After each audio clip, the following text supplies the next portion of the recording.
तो एक संस्मरण आपको सुनाते हैं। हाँ? पूज्यवर निर्यापक मुनिश्री योग सागर महाराज जी का। जब हम संघ में थे ना 2004 में हम लोग की दीक्षा हुई, उससे पूर्व 2000 में हम लोग ब्रह्मचारी अवस्था में आचार्य भगवान के चरणों सानिध्य में हैं। तब से हम ज्येष्ठ निर्यापक श्रमण समय सागर जी के बाद योग सागर महाराज जी को देखते हुए आए हैं। एक उनकी बहुत बड़ी विशेषता बताते हैं आपको, उनकी श्रद्धा, उनकी भक्ति की विशेषता बताते हैं। यदि श्रद्धा लाना सीखना हो तो उनसे सीखना, गजब की बात है भक्ति। महाराज जी का बड़ा समर्पण है पंच परमेष्टि के प्रति, नमोकार की जाप के प्रति। यानी महाराज जी जो हैं योग सागर महाराज जी करोड़ों मंत्र का जाप उस समय से करते हुए आ रहे हैं। और एक विशेषता, जैसे हम लोग तो सामायिक प्रातःकाल, दोपहर और संध्या काल में शाम को करते हैं, लेकिन महाराष्ट्र का एक नियम है कि रात्रि के 12 बजे भी उठ करके वो सामायिक करते हैं। रात्रि में यानी चारों संध्याओं में करते हैं। हाँ हाँ, सोते कब है? नहीं, शाम को थोड़ी देर विश्राम कर लेते हैं, फिर जैसे ही रात्रि का काल आया, संध्या काल का समय है ना, 4 संध्या होती है ना, 6 बजे मॉर्निंग जैसे सूर्योदय है, फिर दोपहर के समय, फिर सूर्यास्त का समय, फिर रात्रि का समय जब दिव्य ध्वनि गिरती है, तो उस समय उठ कर के वो पुनः सामायिक करते हैं। और सामायिक में सबसे ज़्यादा वो नमोकार मंत्र की जाप का है, इतना विश्वास पंच परमेष्टि की जाप पर। महाराज जी ने कई करोड़ों मंत्र की जाप कर ली। और आप जब भी जाते हो ऐसी देखना, उनके हाथ में हमेशा माला रहती है। कभी दर्शन किया आपने? यहाँ पे तो आए थे महाराज जी, अभी आए थे। तो महाराज जी की विशेषता, जैसे ही खाली वक्त मिला तुरंत महाराज जी नमोकार मंत्र की जाप, यानी पंच परमेष्टि की जाप। अब देखना, ये श्रद्धा का परिणाम है कि व्यक्ति इतने करोड़ों मंत्रों का जाप करते चला जा रहा है, सुबह, दोपहर, शाम, रात्रि कालीन। और जब अपने अन्य आवश्यक यानी स्वाध्याय का आवश्यक पूर्ण हुआ, प्रतिक्रमण आदि हो गए, भक्ति हो गई, उसके बाद तो पुनः वो उसी में बैठ जाते हैं। अब देखो, वो अरिहंत परमेष्टि दिख नहीं रहे, वो सिद्ध भगवान नजर आते नहीं, वो तो अरूपी है। फिर भी कितना गहरा समर्पण उन पंच परमेष्टि के प्रति। अब सामान्य सीधी लोगों से कहा जाए कि करोड़ों मंत्र की जाप करना है, तो सुनकर के चक्कर खा कर के गिर जाएगा। इतने सारे मंत्र, इतनी सारी जाप, बोले हमारे तो बस की बात ही नहीं है। हम तो 1 माला, 2 माला, 10 माला, ज़्यादा से ज़्यादा, बहुत हो तो 15 माला फिर सकते है ना। कितनी माला फिरते हैं आप लोग? इतनी फिर पाते हो जो फिरता होगा। बोले इतने मंत्र की जाप। तो लेकिन महाराज जी की विशेषता वो मंत्र, नमोकार मंत्र। और जब कोई व्यक्ति श्रद्धा से किसी मंत्र की जाप कर रहा है तो समझना उसका कितना समर्पण उसके प्रति, और परोक्ष में है, सब कुछ चल रहा है। तो जब हम महाराज जी को देखते थे, उनके हाथ की माला को देखते थे, बड़ी प्रसन्नता होती थी। लगता था कि देखो महाराज जी की भक्ति कितनी होती है। पंचम काल में हमारे सबके लिए वही पंच परमेष्टि की भक्ति ही काम में आती है। आचार्य भगवान एक बात कहते हैं, जिन साधु की संलेखना हो रही है, संलेखना के समय यदि पंच नमस्कार मंत्र निकल रहा है मुख से, वो भी याद आ जाए तो समझना बड़ा जल्दी कल्याण होने वाला है।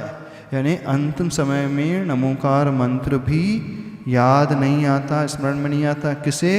जो जीवन भर उपाध्याय परमेष्टि का काम करते हैं, संघ में शिक्षा आदि देते हैं, साधुओं को पढ़ाते हैं, उन उपाध्याय परमेष्टि को भी नमोकार मंत्र याद आ जाए तो समझना उनकी साधना गजब की है। तो ये नमोकार मंत्र अथवा पंच परमेष्टि का स्मरण साधारण नहीं होता है, ये स्मरण बहुत विशेष माना जाता है। और ये होता ही तब है जब उस साधक की श्रद्धा होती है। तो महाराज जी की इस मामले में गजब की श्रद्धा है नमोकार मंत्र के प्रति। और कई जब का संकल्प उनका पूरा हो गया, जब हम महाराज जी से भी मिले तो महाराज जी ने पुनः और एक नया संकल्प करोड़ों मंत्र का और ले लिया। यानी वो बार बार अपने उपयोगों को उसी में लगाते रहते हैं। तो श्रद्धा लाना सीखना हो, पंच परमेष्टि के प्रति वो भक्ति का भाव लाना सीखना हो, अथवा आदिनाथ भगवान के भक्ति के प्रति, किसी तीर्थंकर विशेष की भक्ति के प्रति वो भाव यदि लाना सीखना है तो पूज्यवर योग सागर महाराज जी से सीखना। वो आस्था उससे मिलकर के बढ़ती है। एक और विशेषता महाराज जी की बताते हैं, उनकी गजब की निष्प्रयता आहार को लेकर। कभी आप लोगों ने उनके आहार कराए? कितने निष्प्रह होकर के बिना स्वाद लिए बहुत स्पीड से तुरंत आहार किया 5-10 मिनट में और छोड़ देते। और एक विशेषता, यदि आहार में किसी के हाथ से भी थोड़ा भी आहार में नमक का एक रंच मात्र भी स्वाद आए, तुरंत उनकी अंजलि ऐसी छूटती है, तुरंत बैठती है। सबसे ज़्यादा अंतराय महाराज जी को चौकों में आप लोगों के कारण होते हैं। ये सब जो गड़बड़ी करते हैं ना, करते हैं चोरी छिपे से गड़बड़ी करते हैं, धीरे से नमक मिला देते हैं सब्जी में, दाल में, फिर बोलते हैं महाराज जी हमने तो मिलाया नहीं। वो तो आपकी अंजलि का अतिशय है, वो रिद्धि प्रकट हो जाती है। बोले क्या बोलते हैं, वो आपके हाथ में जाते ही वो लवण रस से सहित हो जाता है। हमने तो एकदम नीरस भोजन बनाया है, लेकिन जैसे चौथे काल में रिद्धिधारी मुनि महाराज का वर्णन आता है ना, तो मुनिराज के कर कमलों में जाकर के वो क्या हो जाता है, वो स्वाद सहित सुस्वादु बन जाता है। जैसे सर्पित श्राव्य रिद्धि होती है, मधुर श्राव्य रिद्धि होती है, ऐसे ही वो मधुर रस यानी वो नमक का स्वाद अपने आप आने लगता है। ऐसे ही है ना। तो आप लोग क्या तर्क रखते हो, ये जितने भी गड़बड़ी करने जितने गड़बड़ी करने वाले करते हैं ना, इन्हें आहार देते हैं और बोलते हैं महाराज जी ऐसा नहीं, तो महाराज जी की बताते हैं, उनकी निष्प्रता बताते हैं। और ऐसा नहीं, जब गर्मी का समय हो और उसमें भी विहार काल हो, चतुर्मास के लिए विहार चल रहा हो, पीक गर्मी हो, 45 डिग्री टेम्परेचर हो, और ऐसी परिस्थिति में भी यदि उनकी अंजलि में एक कण भी थोड़ा भी आ गया है, हो सकता है आपने ना भी डाला और उन्हें डाउट हो गया, तो तुरंत उनकी अंजलि ऐसी छूटती स्पीड से तुरंत बैठते हैं। यानी कितनी गजब की निष्प्रहता है आहार के प्रति। ऐसी निष्प्रहता होना बहुत कठिन होता है, क्योंकि आगम में वर्णन आता है, जिसने रसना इंद्री को जीत लिया, समझना वही साधक जो है ब्रह्मचर्य की निर्दोष साधना कर सकता है। ब्रह्मचर्य की निर्दोष साधना को करने के लिए रसना इंद्री विजयी होना बहुत आवश्यक होता है।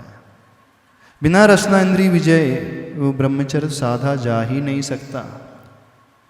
तो एक तो हो गया रसना इंद्री, दूसरा शरीर की आवश्यकता है, विहार करना है, जल की आवश्यकता है, आहार की आवश्यकता है, पता है, फिर भी आज महाराष्ट्र किसी प्रकार का कोई कंसेशन नहीं देते।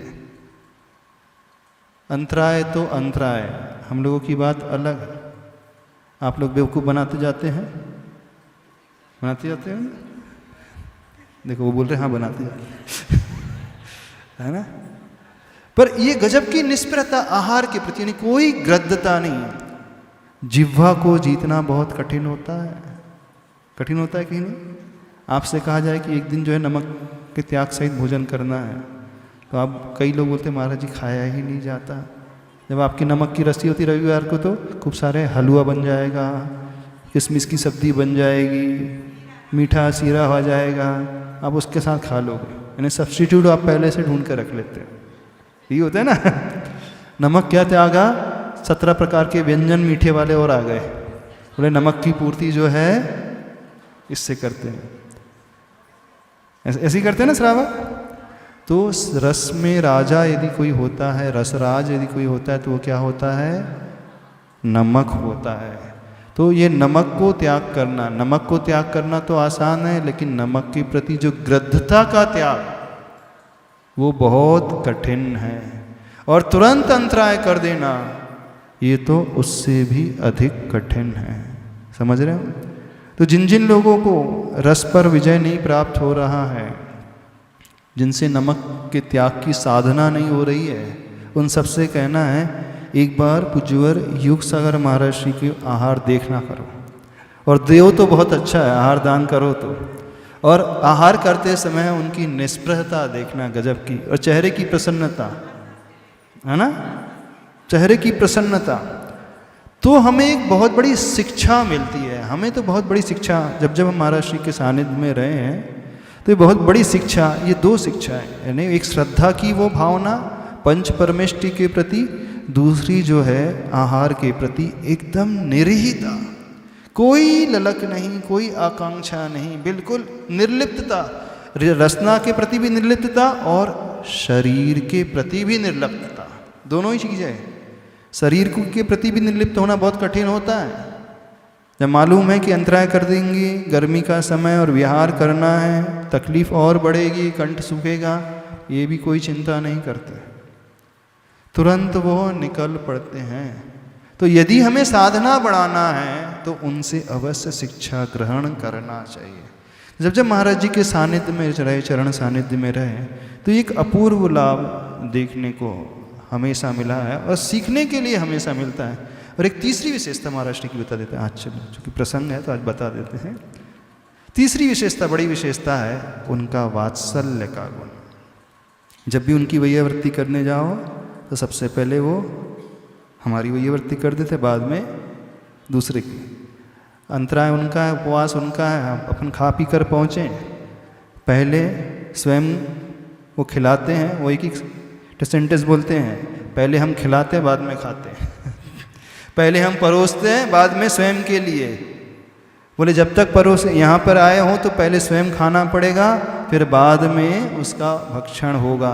यानी, और ये नहीं बड़ों के साथ, कोई बड़े महाराज जी पहुँचे तो ऐसा नहीं, छोटा आज का दीक्षित भी क्यों ना हो, साधु तो छोड़ दो, आज के दीक्षित क्षुल्लक महाराज भी क्यों ना हो, यदि वो क्षुल्लक महाराज जी के उपवास के समय उनकी वैयावृत्ति करने पहुंच जाएं तो पहले महाराज जी अपने हाथों से घी उन क्षुल्लक के सिर पर लगाते हैं, फिर बाद में उनसे लगवाते हैं। यानी ये जो वात्सल्य की वृत्ति होती है, ये वात्सल्य का गुण होता है, यही यदि सब कुछ होता है, यही हमने ये सीखा तो समझना सब कुछ सीख लिया।